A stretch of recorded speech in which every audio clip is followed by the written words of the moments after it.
os versículos 31 seguintes. O Senhor esteja convosco. Proclamação do Evangelho de Jesus Cristo narrado por São Mateus. Quando o Filho do Homem voltar na sua glória e todos os anjos com ele, sentar-se-á no seu trono glorioso. Todas as nações se reunirão diante dele, e ele separará uns dos outros, como o pastor separa as ovelhas dos cabritos. Colocará as ovelhas à sua direita e os cabritos à sua esquerda. Então o rei dirá aos que estão à direita: Vinde, benditos de meu Pai, tomai posse do reino que vos está preparado desde a criação do mundo. Porque tive fome e me destes de comer, tive sede e me destes de beber. Era peregrino e me acolhestes, nu e me vestistes, enfermo e me visitastes, estava na prisão e viestes a mim. Perguntar-lhe-ão os justos: Senhor, quando foi que te vimos com fome e te demos de comer, com sede e te demos de beber?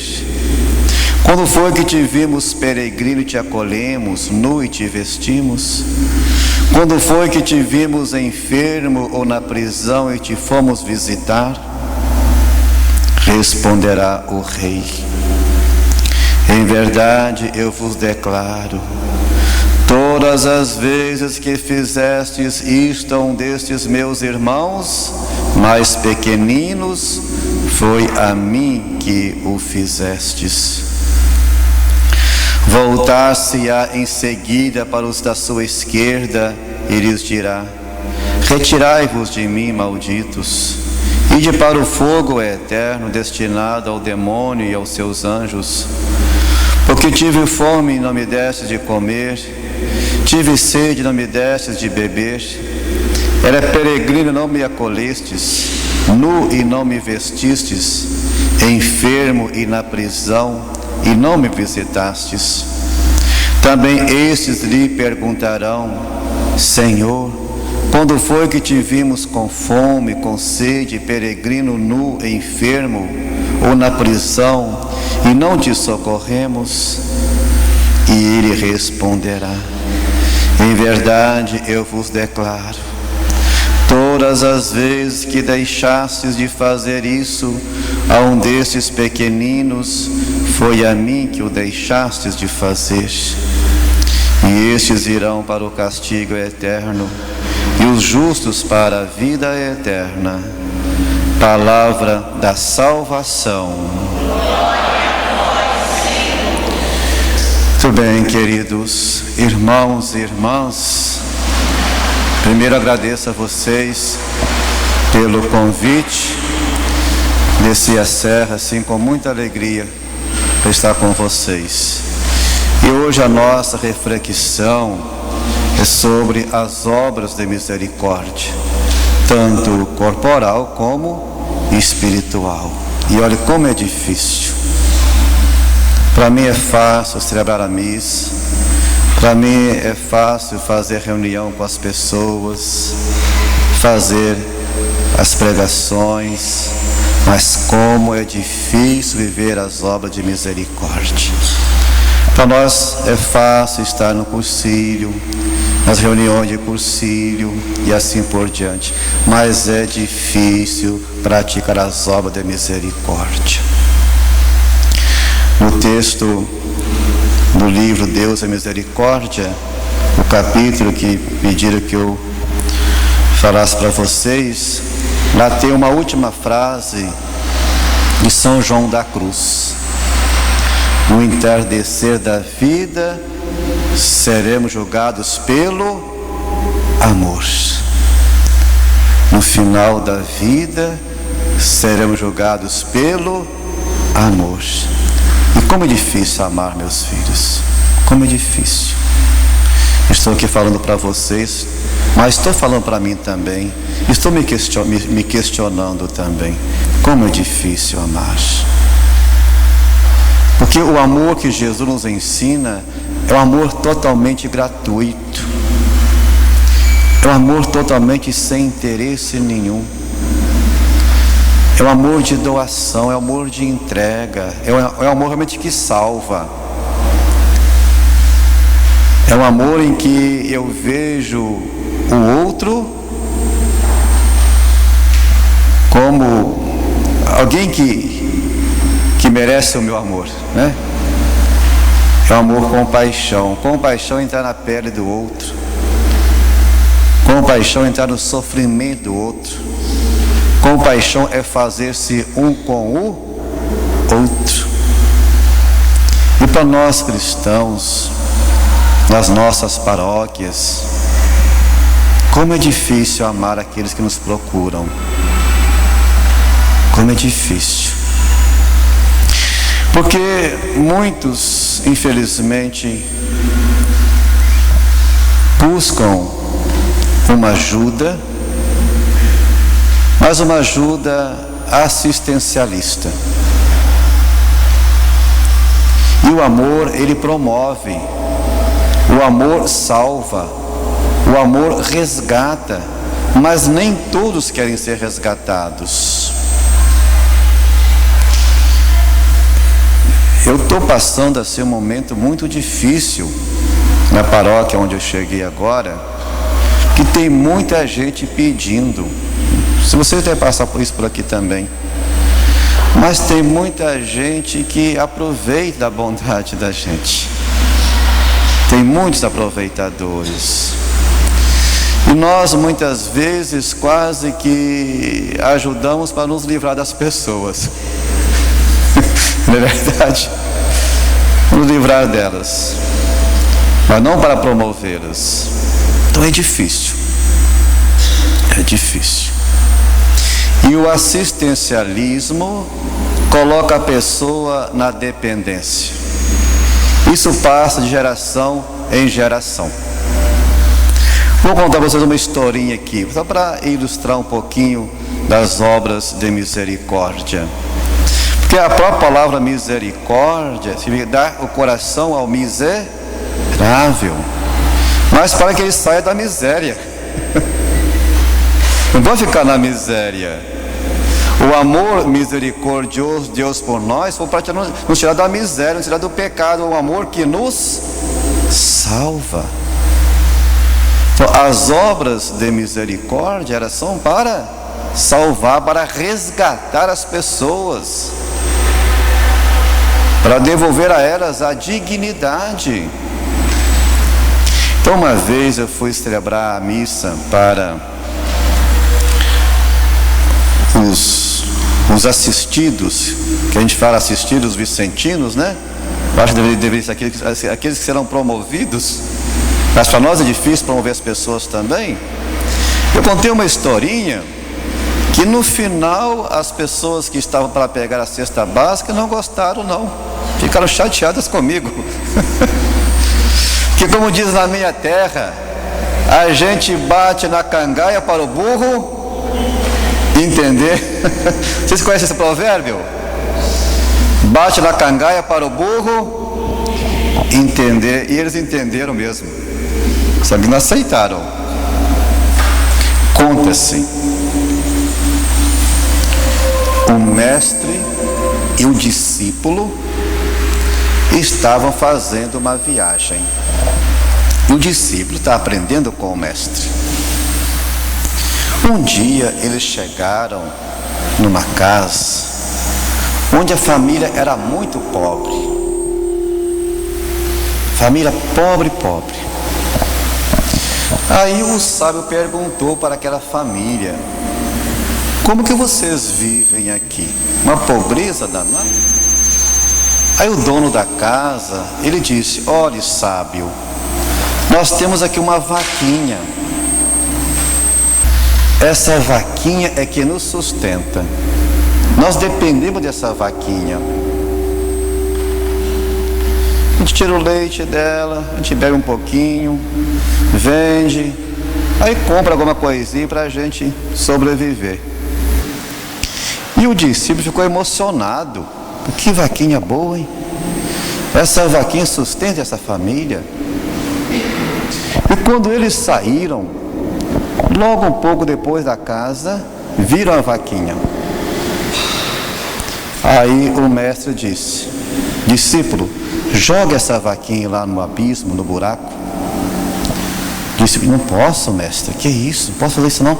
É o único sustento daquela família. Mas o mestre disse: você é discípulo, tem que aprender com o mestre. Seja obediente. Aí o discípulo, contra a vontade, jogou a vaquinha no abismo, ela morreu. Depois de alguns anos, eles voltaram. Quando chegaram lá, encontraram tudo transformado. A casa reformada, as crianças estudando, ao redor da casa a plantação, a mulher bem arrumada, o homem bem arrumado. Aí o sábio perguntou: estive aqui uns anos atrás, vocês numa pobreza, e agora tudo mudou, o que aconteceu com vocês? Aí o dono da casa disse: senhor sábio, o senhor não sabe o que aconteceu com a gente. Logo aquele o senhor estava por aqui, o senhor passando por aqui, o senhor viu, mas logo o senhor foi embora, a nossa vaquinha que nos sustentava caiu no abismo e morreu. E nós tivemos que nos virar, tivemos que ir atrás de emprego, tivemos que trabalhar, os filhos foram estudar, a mulher foi trabalhar também, e está tudo transformado. Então, minha gente, tem muita gente que fica dependendo das vaquinhas da igreja. E é verdade. Mas é preciso nós nos organizarmos também. Nós não somos organizados.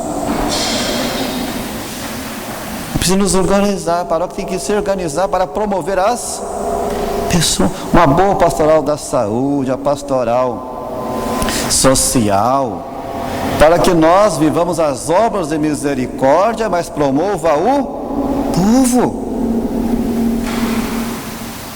Porque senão a gente faz igual aos políticos. Porque o assistencialismo, nós ficamos com as pessoas em nossas mãos. Eles ficam dependentes da gente. Não é verdade? Eu lembro que uma vez, uma comunidade aqui perto de Piabetá, foi uma jovem pedir, foi buscar a cesta básica, aí a família disse: olha, não tem como mais te dar a cesta básica. Ela disse: a minha tataravó já pegou a cesta básica aqui. Está entendendo? Mas estou dizendo coisas práticas.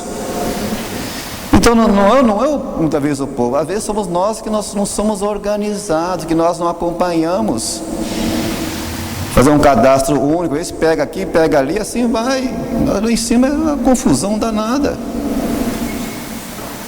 E no dia de distribuir a cesta básica é uma briga, um briga com o outro, uma confusão danada. Então por isso a gente fica assim: meu Deus, até que ponto eu estou vivendo uma obra de misericórdia ou só um assistencialismo? Eu trouxe aqui num cartaz aqui para a gente, pelo menos a gente ter assim uma visão geral das obras de misericórdia.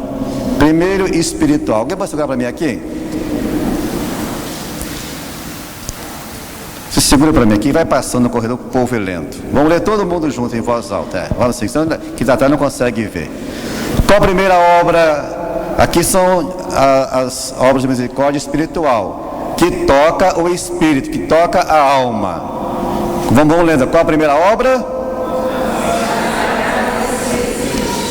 Segunda. Terceira. Quem está atrás consegue ler? Então fica lá em cima também, filho. Fica lá em cima lá. Então, obras de misericórdia. Posso subir mais um pouquinho? Mais. Subindo, subindo, subindo com Jesus eu vou. Não é isso aí? Então, obras de misericórdia. Contemplar a misericórdia, fonte de alegria, serenidade e paz. Jesus Cristo, rosto da misericórdia do Pai. Então, são as obras de misericórdia espiritual. A primeira é aconselhar os ensinar os, admoestar os, consolar os, perdoar as, suportar com paciência as pessoas molestas, rezar a Deus pelos vivos e defuntos. São as obras que tocam a alma, que tocam o espírito. Vamos falar um pouquinho sobre cada uma delas? O que vocês podem dizer? Aconselhar os indecisos. O que nós podemos fazer nessa obra de misericórdia espiritual? Aconselhar os indecisos. Pode falar alguma coisa para mim? Diz que se conselho fosse bom, não daria, venderia, né? Então, mas conselho é bom sim, não é? Inclusive o conselho é um dom do Espírito, Santo, né? Então, aconselhar os indecisos. Para aconselhar, eu tenho que estar o quê? Eu tenho que estar seguro daquilo que eu vou aconselhar, né? Eu tenho que estar bem, né? Meu espírito tem que estar bem para aconselhar os indecisos, né? Orientar os indecisos. A segunda é ensinar os ignorantes. Olhem, meus filhos, nós temos o ignorante vencível, ignorante invencível. O invencível, minha gente, nem Deus, nem o Espírito Santo. Vocês sabem o que significa a palavra ignorância? Que a pessoa pensa que ignorante é aquela pessoa que é grossa, às vezes que é um pouco meia dura nas palavras, mas não. Ignorante é aquele que desconhece, né? Então temos os ignorantes vencíveis, né? Então é ensinar os ignorantes. Então nas palestras, no cursilho, eu não sei se vocês já ouviram dizer, olha, eu era tão ignorante, eu falava assim, depois do cursilho, mas não no sentido que a pessoa era ignorante, no sentido que era pessoa dura, às vezes palavras duras, assim, mas uma pessoa que desconhecia, né? Então, ensinar os ignorantes.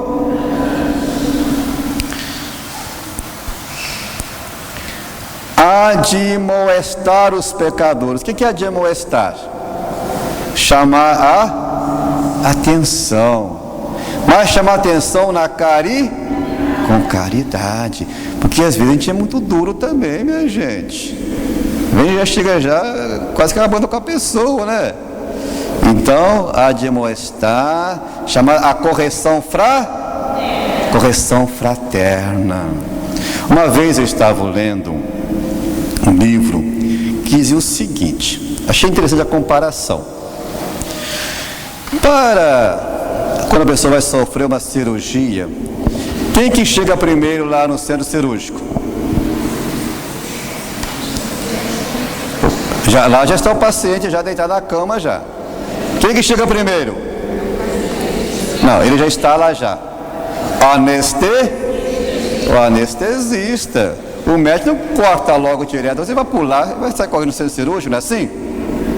Então chega primeiro o anestesista, ele chega lá, conversa contigo, pergunta o teu nome, começa a conversar contigo, você vai relaxando, te dá uma injeçãozinha, você começa a ficar meio grogue, depois aplica lá a anestesia, né? Aí depois que vem o médico para cortar tudo, não pode? Preparou para você ser cortado. Então dizia o seguinte, você quando for chamar a atenção da pessoa, você fale primeiro as qualidades dela. Deu para entender bem? Fale as qualidades, mas você é gente boa e fala, vai que a pessoa vai ficar anestesiada. Aí pode falar o que você quiser falar. Você preparou Se você chegar direto, vai pular, vai dar briga. Deu para entender bem a comparação? Interessante isso.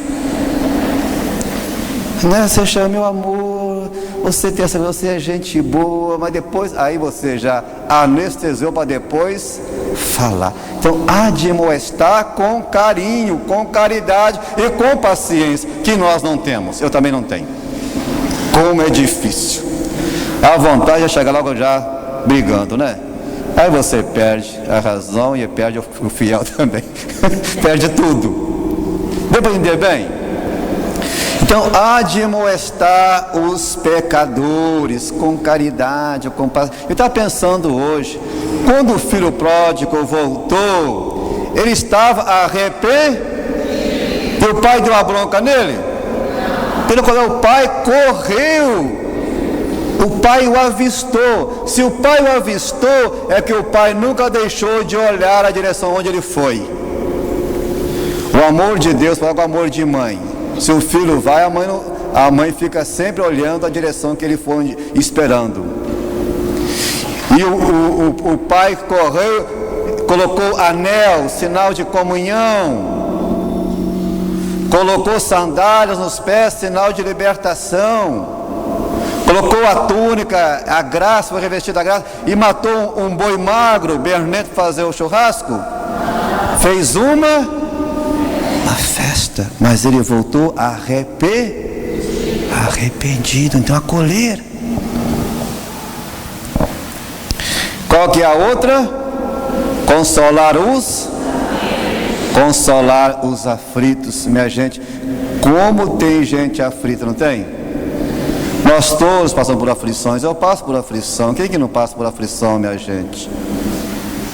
E olhem, meus queridos, consolar os aflitos é saber escutar. Às vezes a gente fala mais do que escuta. Quando a pessoa vem falar com você, isso não é nada não, que isso passa. Não escuta.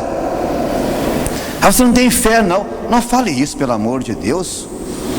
Estou com depressão. Depressão é uma doença mesmo. Escuta, veja a pessoa falar. Quanto mais fala, mais ela se liberta. Ela está aflita e ela quer falar. E às vezes você quer abafar a pessoa. Que isso? E olha, a aflição está no coração de todos nós. Saber escutar. Nunca diga que isso é falta de fé. E pare para escutar. Há poucos dias,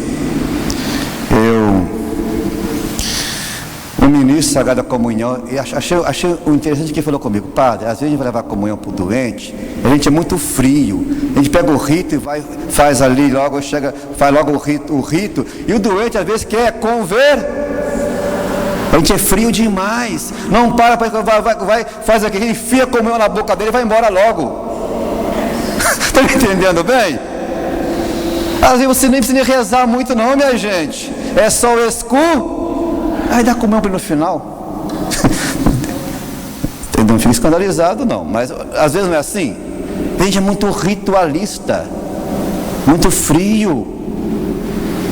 Escutar, deixa de desabafar. Eu não sei se você já passa por essa experiência. Às vezes acontece com a gente. Chega a pessoa lá para a gente atender, a pessoa vai e começa a falar, e eu fico assim, meu Deus, o que eu vou dizer para ela? No final, padre, obrigado, e vai embora. Você não fala nada. Obrigado que você me escuta. A pastoral da escuta. Estão aflitos, então deixe falar. Porque nesse corre da vida hoje ninguém escuta mais ninguém, meus filhos. E os idosos hoje estão abandonados. E o Papa Francisco pede para escutar as extremidades da vida, tanto as crianças como os idosos. Então, consolar os aflitos, às vezes ele nem fala muita coisa não. E vocês sabem o que é consolar? A palavra consolar está com aquele que está só. Consolar. Vê, pessoal, me faz um consolozinho aqui, um cafunézinho, né? A pessoa não se sente bem? Um carinho, né? Então consolar está com quem está só. E tem muita gente só. Ele está numa multidão, mas está só. Há pouco dia a pessoa me disse: padre, lá em casa eu vivo sozinho. Mas como? Tanta gente, ninguém fala com mais ninguém, padre. E hoje está assim, meus filhos. Hoje a questão de WhatsApp, Facebook, a pessoa fica só olhando para aquele aparelhinho, não olha mais, você vai cair morto lá, que você vai ver quando você estiver fedendo. É ou não é? Falta sentir o calor humano, o cheiro das pessoas. Então tem muita gente aflita aí e não consegue viver bem o momento, né? Vamos lá, qual que é a outra? Perdoar as... Que é difícil perdoar, né, minha gente? Como é difícil perdoar. Perdoar é esquecer? Não, minha gente, seria bom que esquecesse. Perdoar é lembrar sem sentir dor. Uma vez eu ouvi um CD de uma psicóloga, talvez você tenha ouvido por aí, acho até de Niterói, o título é O Perdão. Alguém já ouviu esse CD? E lá, ela tem lá um momento que ela diz: perdoar não é esquecer. Seria bom que esquecesse, mas é difícil esquecer. Perdoar é lembrar sem sentir dor. Que você, quando fica remoendo, você está guardando o veneno do outro dentro de você. Quando o outro já soltou o veneno dele, está libertado. Você, quando fica remoendo, você está se matando. O Papa diz lá na bula sobre o ano da misericórdia, que perdoar torna a alma leve. A pessoa fica leve. E às vezes nós ficamos remoendo coisas antigas, minha gente.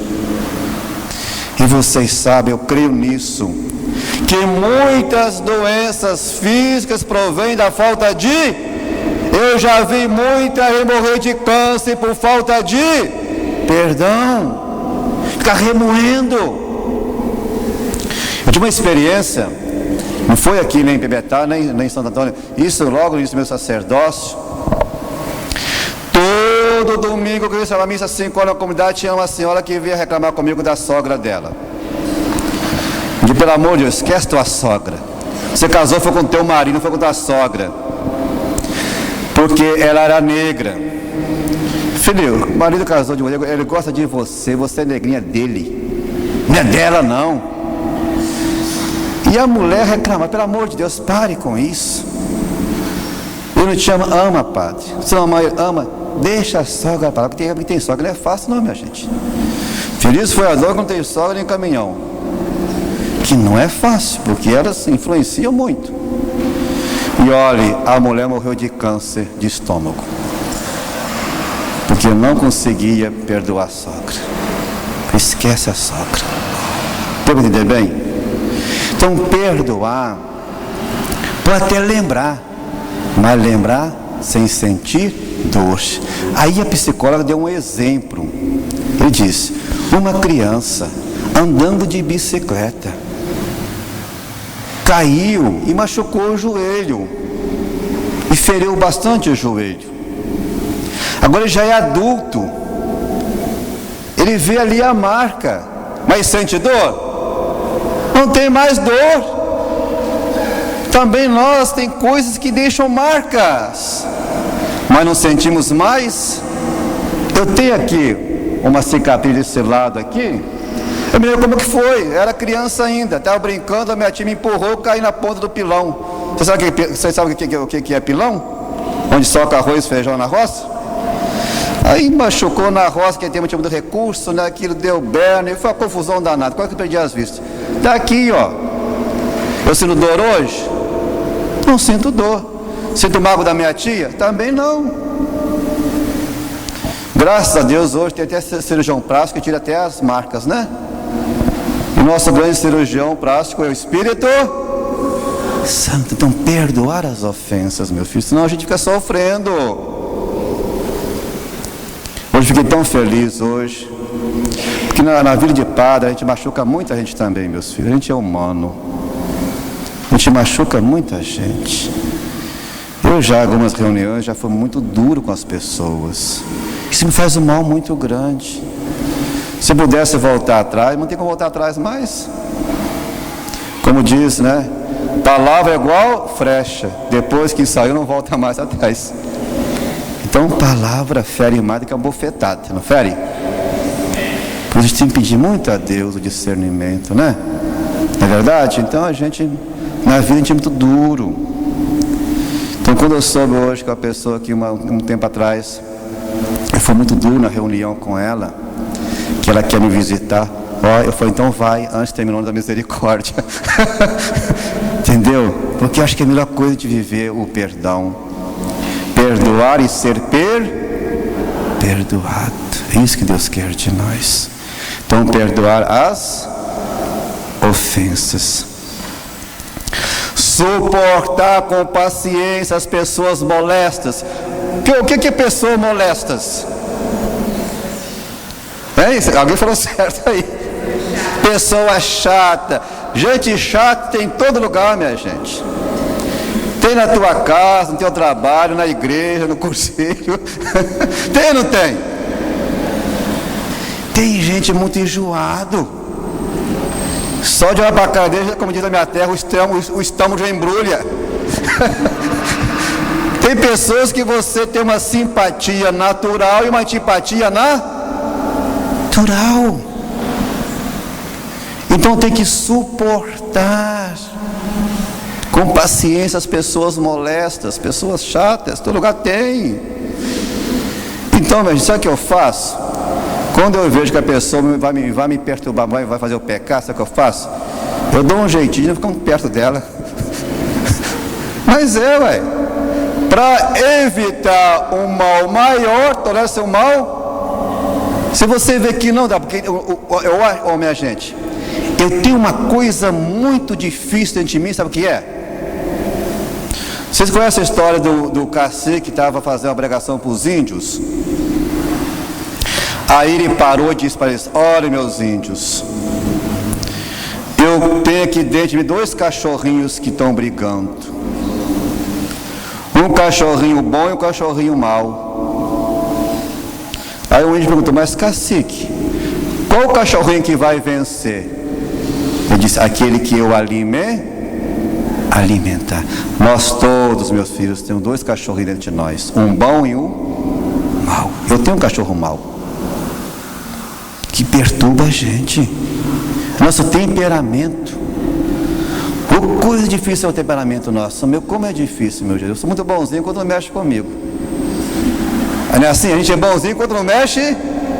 Tocou lá, olha, sai de baixo. Então a primeira pessoa que eu tenho que suportar sou eu mesmo. A gente está tão enjoado. E a gente, quando está enjoado com a gente, joga em cima dos outros. Né? Então não é fácil suportar a gente, que não é fácil. Tem dia que a gente levanta, né, com o pé esquerdo, né? Não é verdade? Não é fácil. Então ter paciência. Quando a pessoa é chata demais, você se prepara para aguentar a chatice dela. Entendeu? Se prepare, reze antes, peça a Deus, né, a paciência. E quando você vê que o negócio vai estourar, dá no pé, sai fora. Mas eu acho que a melhor coisa também é você encher a boca d'água. Quando sentir que está ficando nervoso, enche a boca d'água e conta até 50, aí passa a raiva. Não é fácil. Por exemplo, pessoas que têm problema de alcoolismo em casa, minha gente, problema de drogas. A pessoa se mata e mata todo mundo. Então teve um dia que eu disse para a pessoa: não reze mais para ele não. Para de rezar para ele. Reza para você aguentar a pessoa. Em vez de rezar para a pessoa que é muito chata, reza para você aguentar aí dá resultado, sabe? Eu tenho na minha família um cunhado que é alcoólatra, que a gente já fez tudo. Porque o alcoólatra tem que reconhecer que ele é doente. Eu falei, minha irmã, faz o seguinte. Cansou, meu filho? Tá certo. Isso aí. Cansa na misericórdia, coitadinho.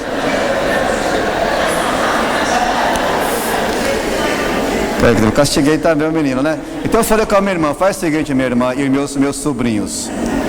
Reze para você aguentar o teu esposo e os filhos aguentar o pai e nós aguentar o cunhado. Porque senão ele fica e a gente vai. Não é verdade? Então, suportar as pessoas molestas, mas não abandoná-las não, sabe? Porque se a gente abandonar, eu fico com saudade depois dela. Não fica? Não é? Tem até um livro, não sei se você já conhece esse livro. A pessoa, quanto mais complicada, é melhor para você. Alguém já viu esse livro? Não tem um livro assim? Porque te santifica, te ajuda também a ser santo, te ajuda também a ter paciência, a exercitar a paciência, né? Então não abandoná-los não, porque pessoa chata em todo lugar. Rezar a Deus pelos vivos e rezar pelos outros, rezar pelos defuntos também, né? Tá bom, meu senhor? Alguma pergunta? Tá bom assim do jeito que está conduzindo? A gente conta uma historinha meia doida aí, mas você ajuda, filho? É bem simples. Tá bom, então vamos aqui recapitular. As ordens de misericórdia espiritual. A primeira, aconselhar-os ensinar-os, admoestar-os, consolar-os, perdoarás, suportar com paciência as pessoas, rezar a Deus pelos vivos e defuntos. Então eu faço para você uma proposta aqui. Daqui, agora só tem semana que vem a outra palestra, né? Então durante a semana, pelo menos eu faço a proposta para vocês viver pelo menos uma obra de misericórdia espiritual, pelo menos uma, tá bom? Pelo menos uma delas. Vocês podem escolher qual que vocês desejam fazer, tá? Tá bom? Pelo menos uma. Então vamos lá colocar a outra agora. Vamos lá, meu filho. Colocar a outra lá. Coloca essa aqui lá. Vocês copiaram aqui? Copiaram? Acho que é bom guardar na cabeça, tá? É bom ter na cabeça isso aqui. Coloca na frente aí.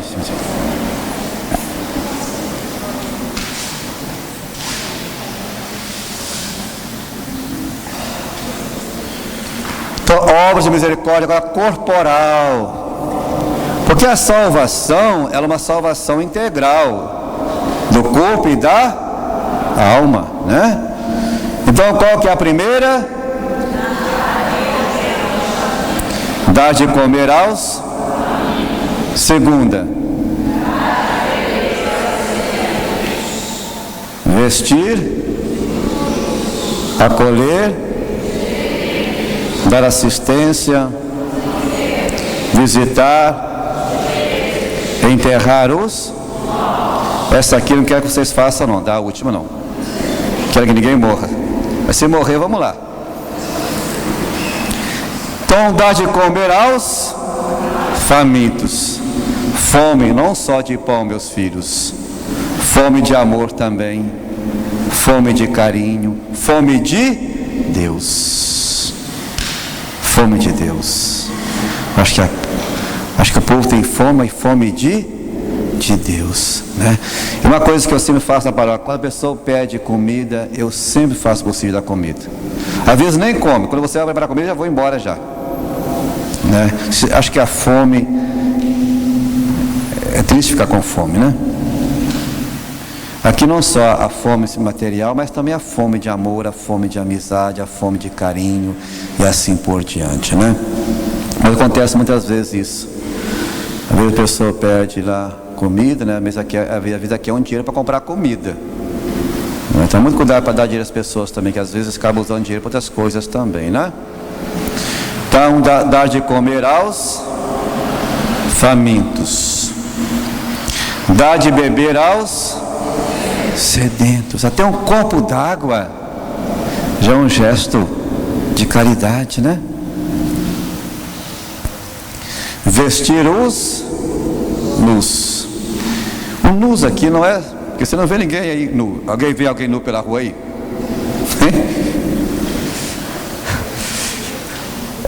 Não só a nudez física, às vezes a falta de dignidade, né? Vestir os nus aqui, porque na Bíblia quando fala que Adão sentiu que estava nu, que perdeu a dignidade, então tratar bem as pessoas, isso é vestir o nu. Tratar bem as pessoas, cumprimentar as pessoas na rua, isso faz bem, sabe? Né? Então isso a pessoa se sente bem, né? Parece que a pessoa se sente que a sua dignidade é resgatada. Então os nus aqui não são no sentido físico, não da roupa não, mas dá também atenção também, resgatar a dignidade, né? Abraçar as pessoas, né? Isso também significa vestir os nus. Qual que é a outra? Acolher os peregrinos. Olha, minha gente, nossa vida muitas vezes é um risco. Nós hoje vivemos no medo. A gente tem muito medo, não tem? A gente acolhe a pessoa com toda boa intenção, quando vê ela quer roubar a gente, quer ver como é que está a nossa capa, depois vai assaltar a gente. Mas já vi, tem que arriscar. Olha, eu já passei por cada situação. Uma vez eu acolhi na casa paroquial em São José lá uns meninos, tentar ajudá-los. Sabe o que fizeram comigo? Teve um dia que eles roubaram a chave dos carros todo dia e roubou os carros da paróquia, 3 carros. A gente arrisca. Só que depois, como era adolescente tudo, né, a gente conseguiu resgatar os carros com eles todinho. Não é fácil, a gente corre risco. Corre risco até mesmo de... não é fácil. Mas estava lendo agora há pouco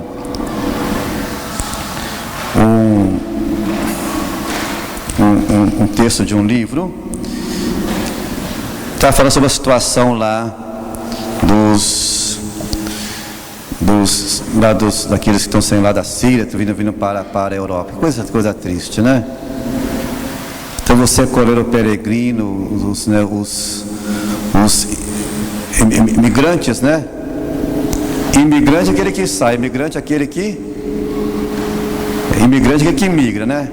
Tem imigrante e os imigrantes. Imigrante é que vem, imigrante é o que sai, imigrante que fica assim. Então você acolher o peregrino, você acolhe aquilo que não é da tua, nem da tua família, nem da tua comunidade, nem da tua raça, nem do teu povo, né? Então realmente é você acolher o diferente. E muitas vezes nós só acolhemos aqueles que são iguais a nós.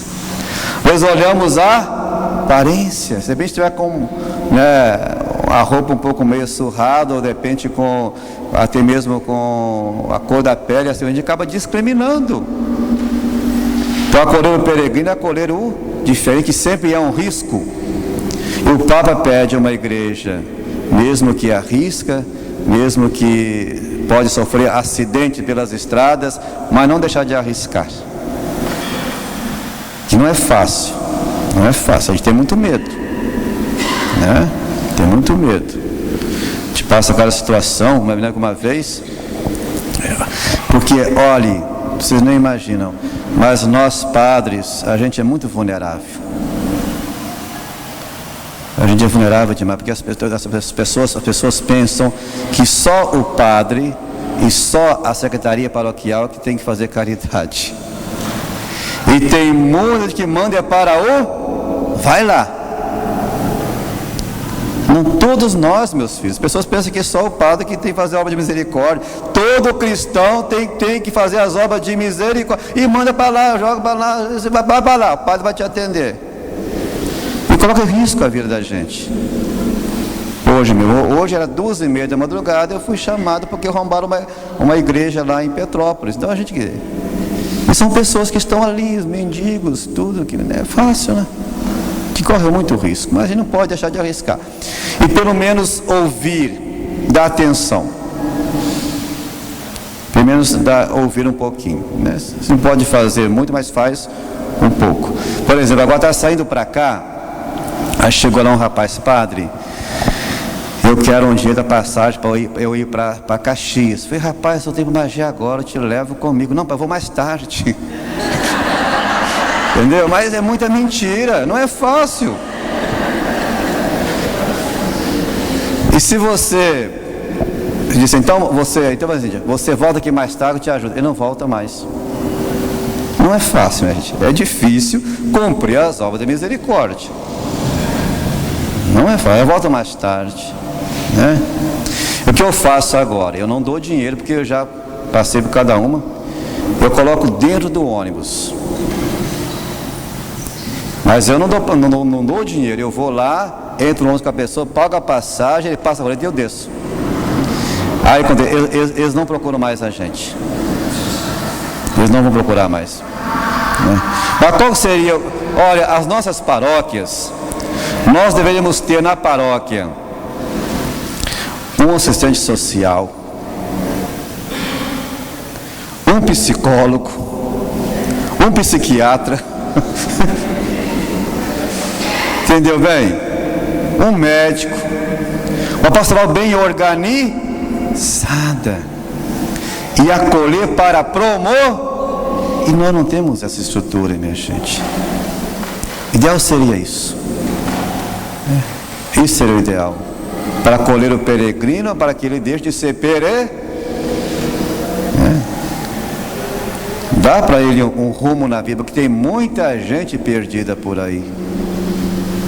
E às vezes a gente vai com o pastoral de rua, né? Já até fui algumas vezes, aqui em Magé já fui uma vez com um grupo que tem aqui. Eles não querem sair da rua, porque para eles ali é ter liberdade, né? E nós mesmos colaboramos para eles ficarem na rua, que eles ganham tudo, né? Não querem sair, acostumou. Não é fácil, é difícil, mas para ele fazer alguma coisa, deve fazer alguma coisa, né? Para acolher os peregrinos. Tem muita peregrinando por aí, tem muita gente. Dar assistência aos enfermos. Olha, visitar enfermo, ir no hospital é fácil? É difícil.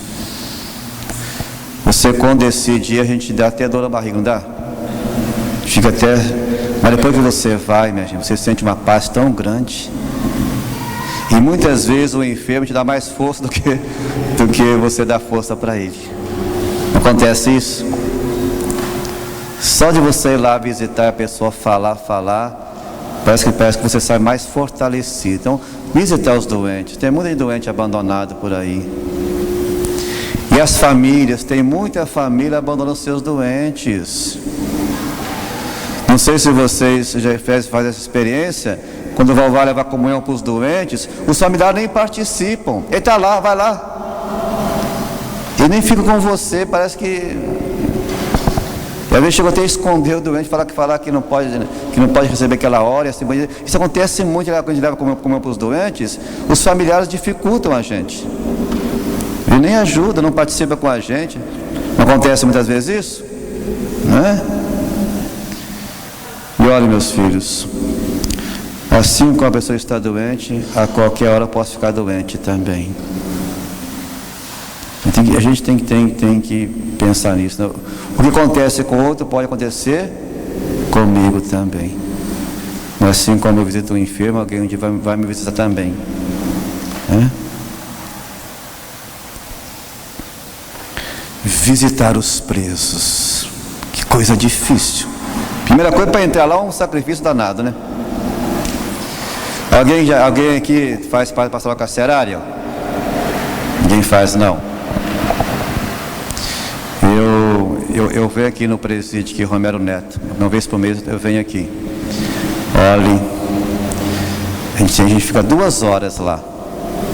Quando eu vejo, meu Deus do céu, eu fico, 2 horas é muito tempo. Eu fico preocupado, porque a gente é humano. Mas olha, é uma experiência muito bonita. Agora é muita gente presa, hein? Tem muita gente presa, e maioria jovem. Maioria jovem. Então você chega lá, vem aquele grupo, né? Aqui vem pouquinha gente. Você começa a conversar, falar com eles de Deus. Eles escutam a gente, sabe? Eles rezam com a gente. E 2 horas passa rapidinho. Mas é uma obra de misericórdia difícil. Difícil. E às vezes nós criticamos, né? Se você lembra, uma época a campanha de fraternidade sobre os presos, olha como os católicos criticaram, preso tem que morrer mesmo, preso tem que matou esse. Não, minha gente, nós temos que resgatar a dignidade das pessoas. Só que prisão hoje, vai para lá, volta pior do que foi, porque é uma escola do mal. Não recupera. Seria para recuperar e inserir na sociedade. Mas olha, seria até bom que não fossem presos, porque voltam pior do que foi. Uma vez em São José, tinha uma experiência de um jovem que foi para lá. Olha, ele voltou, mas voltou fazendo miséria. Não é fácil, né? Mas é uma obra de misericórdia corporal. Visitar os presos, que não é fácil. Padre Rafael sempre será missa aqui também, nos presídios, né? Aqui também tem a pastoral carcerária também aqui. Só que para você fazer parte dessa pastoral tem que fazer carteirinha, tem que ir lá no Rio, tem que ter uma palestra lá na Secretaria de Segurança Pública, de ter uma carteirinha e você entrar. É realmente um pouco meio burocrático, né? Mas é uma obra de misericórdia difícil, mas a gente sente que precisa, né? Quando visitar também os enfermos, né, da assistência aos enfermos. Às vezes, meus filhos, às vezes nós católicos só vamos lá no hospital quando tem algum parente nosso lá, ou quando tem alguém da comunidade. Mas poderia montar um grupinho, como os evangélicos fazem, e vai lá e vai visitando os enfermos. Tem muita gente sozinha lá, tem muita gente que não recebe visita, né? A gente não faz isso. A gente só faz quando tem algum parente lá. Aquele que não é parente também é gente, é humano também. A gente deve criar essa consciência também, né? Então, um domingo então eu vou até o hospital, vou montar um grupinho, vamos lá visitar os doentes. Você vai pela enfermaria, quando você vê que lá na enfermaria que não tem ninguém perto daqui, chega perto dele, né? E tem muita gente que vive no hospital abandonada, né? Visitar os asilos também, os orfanatos, né? A gente tem muita coisa para fazer, meus filhos. E olhe, em Mateus capítulo 25, Jesus já deu matéria da prova. O estudante fica preocupado com a matéria que vai cair, não fica? O que vai cair na prova? Jesus já falou, não já? Estive com fome, me deste de comer. Estive com sede, me deste de beber. Estive nu, me vestiste. Estive preso, me visitar. Mas quando foi, Senhor, que tivemos nu, com fome e com sede? Todas as vezes que fizeste isso a um desses pequeninos, foi a mim que fizeste. Jesus está na pessoa do irmão e da irmã. Jesus se identifica com os sofredores, com os pequeninos, com os pobres. No entardecer da vida, como disse Santo São João da Cruz, seremos julgados pelo amor. Não se eu sou dessa igreja ou daquela, se eu sou bispo, sou padre, sou papa, nada disso. Vai perguntar, você é padre? Sou. Então vai para o inferno. É verdade? É verdade, né, gente? Então eu ser julgado pelo amor. Pelo amor. Então qual que é a última obra de misericórdia corporal? Enterrar os... Tem gente que tem medo de defunto, não tem medo de defunto? Você tem medo de defunto? Nós estamos no dia dos defuntos, então você tem que gostar deles aí. Então o dia que você for ao enterro, você cumpriu uma obra de misericórdia, né? E no enterro, e no velório, é uma obra de misericórdia, né? Tá bom? Você quer fazer alguma pergunta, meus filhos? Foi bom? Deu para aprender alguma coisa? Valeu a pena? Quer fazer alguma pergunta, alguma colocação? Qual a pergunta de vocês? É difícil ser cristão, não é? Como Como é difícil.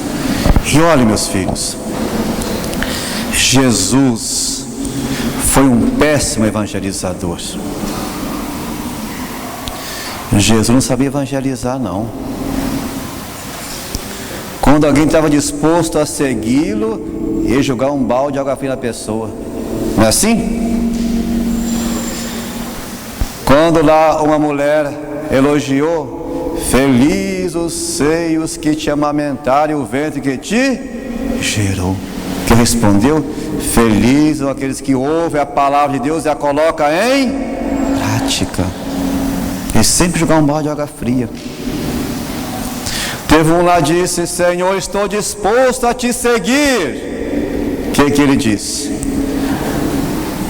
Os passarinhos têm os seus ninhos, raposas têm as suas tocas, e não tem nem aonde dormir. Seguir alguém que tem nem onde dormir, vocês seguem? Ele diz: e quem quiser me seguir, tome a cruz do dia a dia, vem e segue. O que é tomar a cruz, meus filhos? Muitas vezes nós pensamos que cruz é uma coisa negativa. Não.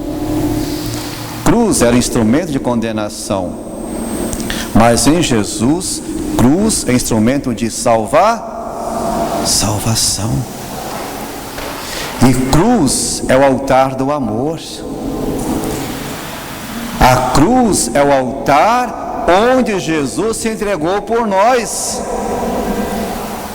A cruz é o altar onde Jesus é ao mesmo tempo sacerdote e vítima. Então tomar a cruz do dia a dia é viver o dia a dia na doação.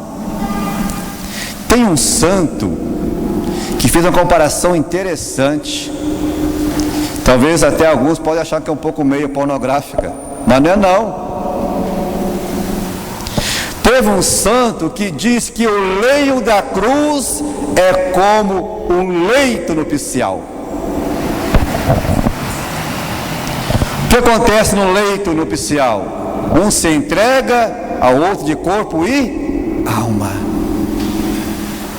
E a cruz é o leito onde Jesus, como esposo, se entregou totalmente à esposa que é aí.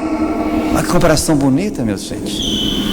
E o próprio São Paulo, ele diz que o casamento é um reflexo da união de Cristo com a igreja. Então ser cristão é doação total. Ser cristão é amar com amor ágape. E tudo que eu disse para vocês, eu digo para mim também, minha gente. Nós todos temos que nos questionar todos os dias: será que eu estou sendo um bom cristão?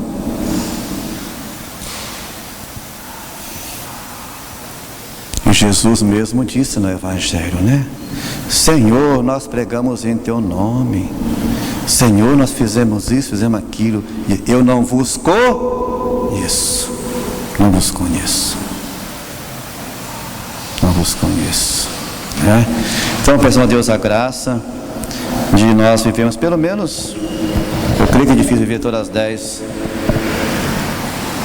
obras de misericórdia, mas pelo menos, quem sabe, viver uma aí por mês.